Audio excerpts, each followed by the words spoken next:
wabarakatuh. Waalaikumsalam warahmatullahi wabarakatuh. Oke, sebelumnya perkenalkan nama saya Anissa Nurul Firmansyah dan ini rekan saya.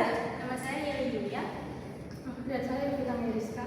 Oke, di sini kami akan menjelaskan atau mempresentasikan tugas dari pengantar ekonomi mikro yang dimana judulnya itu adalah faktor-faktor permintaan, penawaran, dan keseimbangan pasar, analisis konseptual dan aplikatif. Oke, boleh next. Oke, ini ada bab 1 pendahuluannya. Latar belakangnya itu latar belakang dari faktor-faktor tadi itu permintaan dan penawaran merupakan konsep dasar ekonomi mikro. Lalu yang kedua itu menjadi dasar terbentuknya mekanisme pasar. Lalu yang ketiga ada menentukan harga dan jumlah barang. Yang keempat mempengaruhi keputusan manajerial bisnis. Lalu yang kelima ada faktor non harga ini semakin dominan. Nah, dari latar belakang tersebut itu ada contoh-contohnya teman-teman. Yaitu contoh-contohnya ini ada contoh faktor non harga yang dimana yang satu itu preferensi konsumen, lalu yang kedua ada teknologi, dan yang ketiga ada kebijakan pemerintah. Oke, boleh next. Nah, selain ada contohnya juga ada rumus masalahnya. Rumusan masalahnya itu yang pertama, apa saja faktor yang mempengaruhi permintaan dan penawaran. Lalu yang kedua ada bagaimana karakteristik kurva permintaan dan penawaran. Lalu yang ketiga bagaimana mekanisme penentuan harga dan jumlah barang di pasar. Lalu yang keempat bagaimana menentukan keseimbangan pasar secara matematis dan grafis. Jadi banyak rumusan masalahnya, nanti kita bahas. Lalu ini ada tujuannya. Tujuannya itu adalah menganalisis secara komprehensif konsep permintaan dan penawaran serta implikasinya terhadap keseimbangan pasar dan perspektif manajemen. Nah, di sini ada faktor-faktornya yang mempengaruhi permintaan. Permintaan adalah jumlah barang yang diinginkan dan mampu dibeli. Faktor yang mempengaruhi di antara lain adalah ada harga barang, ada pendapatan konsumen, lalu ada gaya hidup, ada preferensi, ada barang substitusi, lalu ada barang komplementer, dan ada ekspektasi masa depan. Oke, next. Oh, udah. Nah, di sini ada faktor-faktor yang mempengaruhi penawaran. Yang ini penawaran ya. Penawaran adalah jumlah barang yang bersedia diproduksi dan dijual pada berbagai tingkat harga. Yaitu ada faktor utama penawaran meliputi ada biaya produksi, ada teknologi, ada harga input, ada jumlah produsen, lalu ada kebijakan pemerintahan, dan ada iklim. Terus ada juga akses kredit dan perdagangan. Okay, next. Nah, ini contoh kurvanya teman-teman. Ada kurva permintaan dan kurva penawaran juga.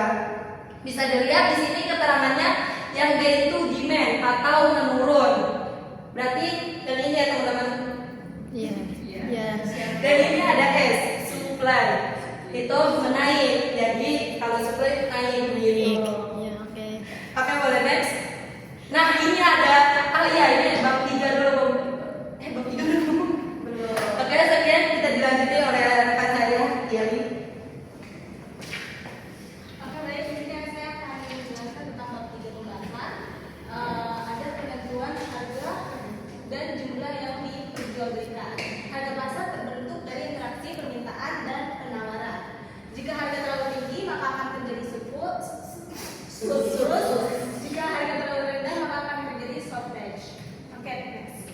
Nah, di sini ada keseimbangan pasar secara matematis. Di sini ada contohnya, QD sama dengan 100 dikurang 2P dan QSP itu sama dengan 20 tambah 3P.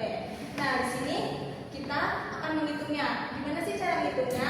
Di sini ngitungnya itu dengan kita dipindah luaskan ya. Jadi seperti ini. Di sini kan contohnya apa nih?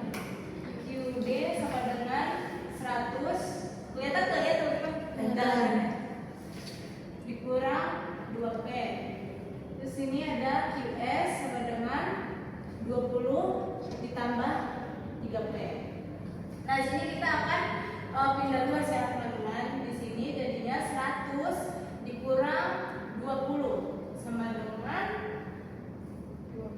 2P ditambah 3P.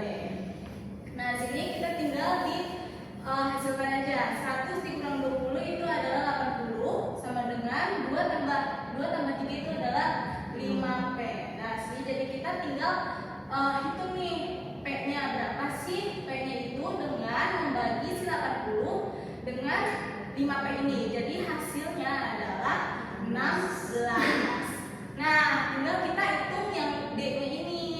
Gimana sih cara hitung D-nya? Dengan kita menentukan keseimbangan antara QD dan juga QS. Gimana caranya? Dengan 100 dikurang 2. Karena P-nya sudah ada hasilnya, tinggal kita tulis saja di sini P-nya itu 16. Jadi di sini 2 dikali 16 dikurang 100. Nah, 100 dikurang 2 kali 16 berapa teman-teman? Jadinya kan 32 ya. Oh iya. Nah, tinggal dihitung nih guys. 100 dikurang 32 berapa nih? Berapa? 68. Nah, tinggal kita hitung ya QS-nya. Sama juga hitungannya, maksudnya 20 ini.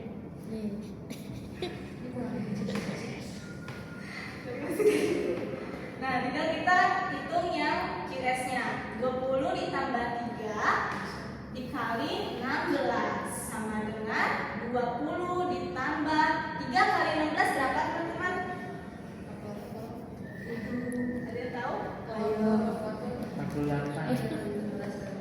Yang benar adalah Berapa? 48. Sudah kalkulator ya? Berapa? Coba lihat Mana bertanya? Ya,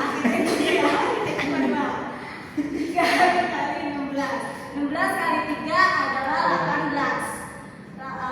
3 kali 1 itu 3 ditambah 1 jadi 48. Benar, 48. Pintar teman. Jadi di sini tinggal kita jumlah 20 ditambah 48 sama dengan 8 turun 2 tambah 4 jadinya 68. Nah, jadi kita lihat di sini QD-nya itu 68 dan QS-nya itu 68. Berarti di sini adalah seimbang. Berarti D-nya itu 68. Seperti ini. Oke, lanjut next. Di sini ada keseimbangan pasang secara grafik. Nah, di sini ada contoh kurvanya. Yang naik itu adalah supply, yang turun itu adalah demand. Ini adalah titik equilibrium atau keseimbangan seperti itu. Oke, next. Nah, di sini ada analisis dan dinamika pasar di Indonesia. Contohnya ada gula. Gula itu dipengaruhi oleh impor, UMKM itu dipengaruhi oleh promosi dan juga branding, dan juga ada bahan pokok yang dipengaruhi dengan harga global. Kesimpulannya, pasar Indonesia dipengaruhi oleh mekanisme pasar dan juga keseimbangan pemerintah. Oke, next. Yang ini akan dijelaskan oleh Yovita.